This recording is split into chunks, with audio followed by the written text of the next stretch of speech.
Olha, o fundo imobiliário DEVA11 está numa situação que chama bastante a atenção, né? Pagando menos dividendos e com a cota sendo negociada com um baita desconto.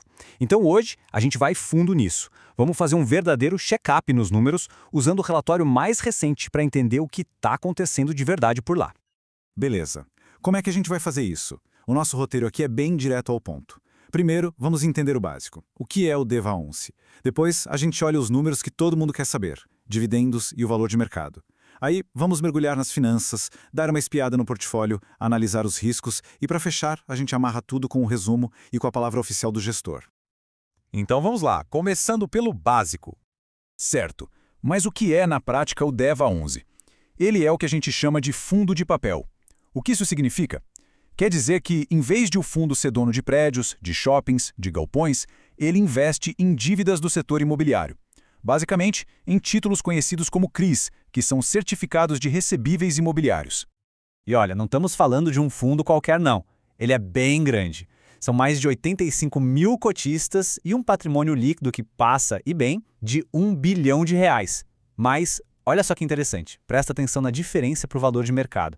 392 milhões. É uma diferença brutal. E esse é um ponto-chave que a gente vai desvendar já já. Ok? Agora vamos para os sinais vitais do fundo, né? Aqueles números que quem investe sempre corre para olhar primeiro, o dividendo e o valuation, ou seja, o valor do fundo.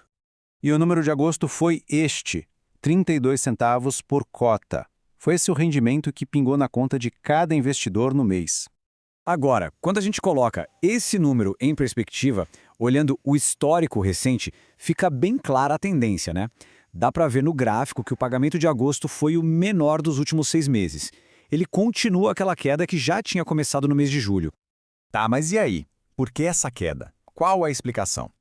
Bom, o próprio gestor, lá no relatório, aponta o motivo. Uma receita menor vinda da correção monetária. Traduzindo isso, o reajuste das dívidas que o fundo tem para receber, com base na inflação do período, foi mais baixo. Simples assim. Entrou menos dinheiro no caixa, então teve menos dinheiro para distribuir. E esse pagamento de 32 centavos em relação ao preço da cota no mercado representa um retorno mensal de 1,15%. Esse é o famoso dividend yield do mês. E aqui está um dos pontos que mais salta aos olhos quando se analisa o DVA11.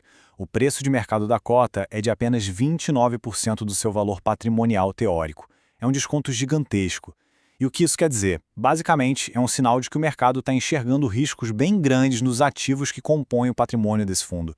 Beleza, mas de onde exatamente saiu esse dinheiro para pagar os dividendos? Para entender isso, a gente precisa dar uma olhada no fluxo de caixa do fundo, na sala de máquinas dele. Olhando os números, o que a gente vê? O fundo gerou pouco mais de R$ 5 milhões em receitas totais. Aí, tirando as despesas, sobrou um resultado líquido de R$ 4,5 milhões. E quanto foi distribuído? Quase R$ 4,5 milhões também. Ou seja, ele distribuiu um pouquinho menos do que arrecadou, conseguindo guardar uma pequena reserva. E se a gente quebrar essas receitas para ver de onde veio cada parte? Fica claro que os juros são o carro-chefe, a maior parte do bolo. Mas olha só aquela fatiazinha da correção monetária, com só 5,5%. Foi exatamente esse componente, que veio mais baixo, que puxou o resultado geral para baixo nesse mês, confirmando o que o gestor disse. Certo, agora vamos para o coração do fundo.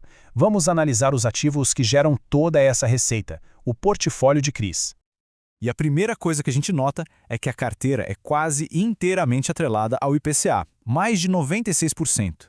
Na prática, isso significa que o desempenho do fundo é super dependente do comportamento da inflação oficial aqui do Brasil. E qual é a meta de retorno desses ativos? Bom, na média, o portfólio do fundo tenta entregar um retorno de IPCA mais 10,66% ao ano. É uma taxa bem alta, né? É uma meta de retorno bem agressiva, o que, normalmente, também significa que o risco envolvido é maior. E já que a gente tocou no assunto risco, um check-up de verdade tem que olhar os problemas, certo? Então vamos investigar a inadimplência e também os outros investimentos que o fundo tem. E aqui está, provavelmente, um dos principais motivos para aquele desconto gigantesco que a gente viu no preço da cota. Uma taxa de inadimplência de 8,7% na carteira de CRIs. Isso significa que uma parte relevante dos devedores simplesmente não está pagando em dia. Diante desse cenário, o que a gestão diz? No relatório, ela afirma que está dedicada ativamente à recuperação desses ativos que estão com problema. É um reconhecimento claro do desafio e uma declaração de que essa é uma prioridade no momento. Para não ficar só nos CRIs, o fundo também investe uma pequena parte do patrimônio em outros fundos imobiliários. As 3 maiores posições são essas que estão aí. A ideia aqui é tentar diversificar um pouco as fontes de receita do portfólio. Muito bem, chegou a hora de juntar todas as peças desse quebra-cabeça. Qual é, então, o diagnóstico final para o DEVA11 nesse momento?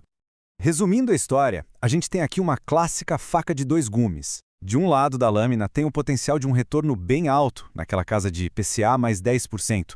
E claro, o preço da cota com um desconto enorme. Do outro lado, o motivo desse desconto todo. Uma inadimplência que preocupa, de quase 9%, e dividendos que podem oscilar bastante dependendo da inflação. E as palavras do próprio gestor fecham essa análise. A declaração oficial deles reforça um foco na recuperação a longo prazo, e não em resultados imediatos. É uma forma de reconhecer os desafios atuais que o fundo enfrenta. E tudo isso nos deixa com uma grande pergunta para o futuro, né? Com um preço tão baixo, mas com riscos tão evidentes, quais seriam os sinais, os marcos que quem acompanha o fundo deveria observar para identificar se ele está, de fato, em um caminho de recuperação?